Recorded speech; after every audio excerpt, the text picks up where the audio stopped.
Hello friends, this is Dr. Aditi Jain and you all are welcome back to your own YouTube channel ज्ञानवारिधि।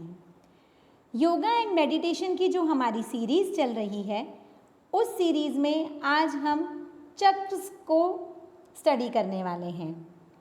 ये term आपने सुनी होगी जब कभी आपने योग, ध्यान या आयुर्वेद के विषय में कभी कोई डिस्कशन किया होगा या कभी कुछ पढ़ा होगा।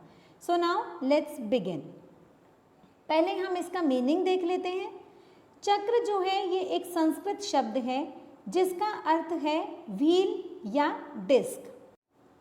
योगा, ध्यान और आयुर्वेद में इस टर्म को व्हील्स ऑफ एनर्जी के सेंस में यूज़ किया जाता है जो किसी भी व्यक्ति की पूरी बॉडी में विद्यमान होते हैं।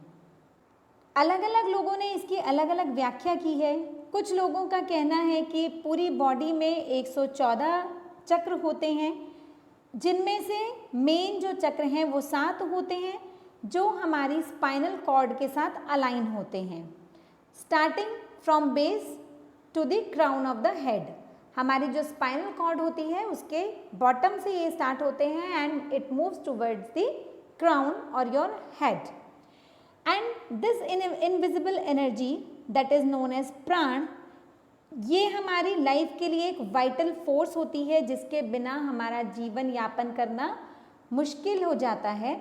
And this energy keeps us vibrant, healthy and alive. अब इनको और डिटेल में समझ लेते हैं। ये जो 7 चक्र की बात हमने की इनको ब्रॉडली 2 कैटेगरीज में कैटेगराइज कर सकते हैं, chakras of matter and chakras of spirit. Chakra of matter की जब हम बात करते हैं तो इसमें 3 हमारे चक्र आते हैं। पहला मूलाधार चक्र, दूसरा स्वाधिष्ठान चक्र, तीसरा मणिपुर चक्र और चौथा जो है अनहत चक्र। ये चक्र ऑफ मैटर और चक्र ऑफ स्पिरिट के बीच का एक ब्रिज है। एंड देन चक्र ऑफ स्पिरिट की जब हम बात करते हैं तो वो है विशुद्ध चक्र, आज्ञा चक्र और सहस्रार चक्र। चक्र ऑफ स्पिरिट जो है ये हायर ऑर्डर के चक्र माने जाते हैं क्योंकि ये आत्मा से संबंधित माने जाते हैं, और चक्र ऑफ मैटर जो है ये हमारे फिजिकल बॉडी से रिलेट करते हैं, इसलिए ये लोअर चक्र के रूप में परिभाषित किए जाते हैं। Now let us understand all these chakras in detail. पहले जिसकी हमने बात की रूट चक्र हम कहते हैं उसको, या मूलाधार चक्र कहते हैं। ये चक्र हमारा जो है वो बेस ऑफ स्पाइन जो है हमारा, या हमारी जो टेल बोन होती है उस एरिया में लोकेट होता है। आप इस फिगर में देख सकते हैं ये एरो से पॉइंट भी किया है कि ये कहाँ पर लोकेटेड है। ये जो चक्र है ये हमारे बॉडी में स्थिरता का या सिक्योरिटी के लिए हम कह सकते हैं, या फिर जो हमारी बेसिक नीड्स हैं उससे रिलेटेड चक्र होता है।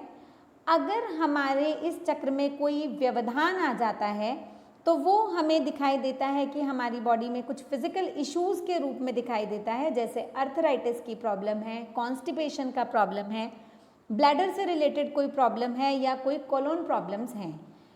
फियर और इनसिक्योरिटी जो हमारे अंदर व्याप्त होती है वो भी इसी चक्र के ब्लॉक होने के कारण होती है। यदि ये चक्र हमारा खुला रहता है तो हमें सेफ और ग्राउंडेड फील आता है, that we are safe, we are secure and grounded, both physically and emotionally. Now, next is sacral चक्र और स्वाधिष्ठान चक्र। ये आप देख सकते हैं कि that is located below the belly button and above pubic bone। ये आप एरो से मैंने इसको पॉइंट किया है, आप यहाँ देख सकते हैं कि ये कहाँ पर लाई करता है। एंड दिस चक्र is responsible for sexual and creative energy. And ये लिंक करता है कि हम अपने इमोशंस को कैसे रिलेट कर रहे हैं और अपने साथ साथ दूसरों के इमोशंस को भी हम किस तरह से समझ रहे हैं और उनको रिलेट कर रहे हैं। ये अगर खुला रहता है तो it gives us a feeling of pleasure, enjoyment, creativity and sexuality. Now next हम बात करते हैं सोलर प्लेक्सस या मणिपुर चक्र की। ये जो चक्र है it is located in the upper abdomen, या फिर जो हमारा स्टमक एरिया होता है नेवल से लेके ब्रेस्ट बोन तक का, उस एरिया में ये लोकेट करता है। And it is known as the source of personal power.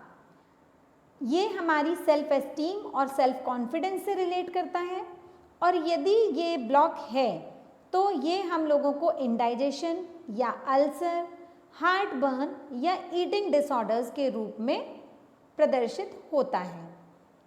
Now moving to next चक्र, दैट इज हार्ट चक्र या अनहत चक्र। हार्ट चक्र ऑब्वियसली हार्ट नाम से ही समझ में आ रहा है, it is located at the centre of the chest just above the heart area and it is the source of love and connection. अगर ये चक्र हमारा ब्लॉक रहता है तो it may lead to the problems related to heart, asthma और certain weight issues. हमारे weight के बढ़ने या घटने से संबंधित होगा, हृदय रोग से संबंधित होगा या फिर दमा रोग इत्यादि से संबंधित हो सकता है।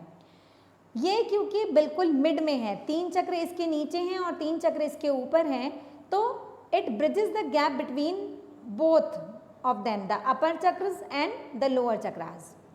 नाउ नेक्स्ट इज थ्रोट चक्र और विशुद्ध चक्र। थ्रोट चक्र जो है ये लोकेट करता है हमारा थ्रोट एरिया में। ये सोर्स है हमारे वर्बल एक्सप्रेशंस का, जो हम बोल रहे हैं वो सब थ्रोट एक्सप्रेशंस हैं, हमारे वर्बल एक्सप्रेशंस हैं, तो ये सब थ्रोट चक्र की वजह से हैं। And it includes the neck, thyroid, parathyroid gland, jaw, mouth and tongue. अगर इस कंप्लीट एरिया में हमें कोई ट्रबल है तो वो सब थ्रोट चक्र में ब्लॉकेज होने की वजह से होती हैं। And it may be noticed through dominating conversation also. अगर हम अपनी कन्वर्सेशंस में डोमिनेट करते हैं, गॉसिपिंग करते हैं, बिना सोचे समझे बोलते हैं, या फिर अपने मन में जो भाव हैं हमारे उनको हम स्पष्ट रूप से व्यक्त करने में समस्या का अनुभव करते हैं, तो हमारे इस चक्र में कहीं ना कहीं कोई व्यवधान है, ऐसा हमें मानना चाहिए। नाउ नेक्स्ट इज थर्ड आई चक्र और आज्ञा चक्र। It is located between the eyebrows on forehead, और क्योंकि ये आईब्रोज के बीच में है इसलिए इसको ब्रो चक्र भी कहा जाता है और इसको थर्ड आई चक्र भी कहा जाता है। ये है सेंटर ऑफ इंट्यूशन। यदि हम कोई काम करने जा रहे हैं तो उस काम को हमें करना चाहिए या नहीं करना चाहिए, ऐसे हमें इंट्यूशंस होती हैं पहले से, या कोई भी घटना घटित होने वाली होती है तो उसके विषय में हमें थोड़ा बहुत पहले से आइडिया होने लगता है, तो ये हमारा इंट्यूशन होता है। भले ही हम उस इंट्यूशन को सुनते हैं या नहीं सुनते ये अलग बात है, लेकिन इंट्यूशंस हमें होती हैं। अगर ये चक्र हमारा ब्लॉक होता है तो हमें हेडेक होता है, या फिर हमारे आईसाइट से रिलेटेड कुछ प्रॉब्लम्स हो सकती हैं, कंसंट्रेशन करने में हमें प्रॉब्लम हो सकती है, या फिर हमें सुनाई देने में कहीं कोई समस्या आ सकती है। जब ये चक्र हमारा खुला होता है या अपनी प्रॉपर फंक्शनिंग में होता है तो उस समय हमें लोग अपनी इंट्यूशन को फॉलो करते हुए दिखाई देते हैं, और छोटी छोटी चीज़ों को अलग अलग भागों में व्यक्त करके या विभक्त करके देखने की जगह कंप्लीट सिचुएशन को एक बड़ी पिक्चर के रूप में देखते हुए प्रतीत होते हैं। नाउ नेक्स्ट एंड लास्ट चक्र जो है हमारा, दैट इज सहस्रार चक्र और क्राउन चक्र। आप देख सकते हैं कि ये कहाँ पर लोकेट है, क्राउन ऑफ हेड पर ये लोकेटेड है, इसलिए इसको क्राउन चक्र कहा जाता है। And it is also known as 1000 petal lotus. यहाँ पर ऐसा माना जाता है कि एक सहस्र दल कमल होता है और 1000 पेटल्स होती हैं उस कमल की, इसलिए इसको 1000 पेटल लोटस भी कहा जाता है। एंड दिस चक्र is related with every organ. जो भी हमारी बॉडी में ऑर्गन है उन सभी ऑर्गन्स को ये इफेक्ट करता है और उन सब से रिलेट करता है, साथ ही साथ ब्रेन से और नर्वस सिस्टम से भी इसका लिंक होता है। This is known as the chakra of enlightenment and spiritual connection to our higher selves. हमें ईश्वरत्व के निकट ले जाने वाला चक्र अगर हम कह सकते हैं तो वो सहस्रार चक्र है। एंड जिन लोगों का ये चक्र ब्लॉक होता है वो ज़्यादातर आपको narrow minded, skeptical and stubborn प्रवृत्ति के दिखाई देंगे। ये जो 7 चक्र हैं ये बहुत इम्पॉर्टेंट रोल प्ले करते हैं हमारी बॉडी के अंदर, as it helps in the flow of energy. ये हमारी बॉडी में जो एनर्जी है, जो ऊर्जा है, उसके प्रवाह में बहुत बड़ा योगदान देते हैं। यदि ये सभी चक्र हमारी बॉडी में खुले हुए होते हैं तो हमारी बॉडी एकदम बैलेंस एंड प्रॉपर रहती है अपनी फंक्शनिंग में। और अगर कुछ चक्र हमारे ब्लॉक हो जाते हैं तो हमें फिजिकल, मेंटल, स्पिरिचुअल या इमोशनल हेल्थ में कहीं ना कहीं कोई ना कोई समस्या दिखाई देती है। आई होप ये वीडियो आपको पसंद आया होगा और आपके लिए बेनिफिशियल भी रहेगा। अगर आपको मेरे वीडियोस अच्छे लगते हैं, पसंद आते हैं, तो please like, subscribe and share my channel. Thank you.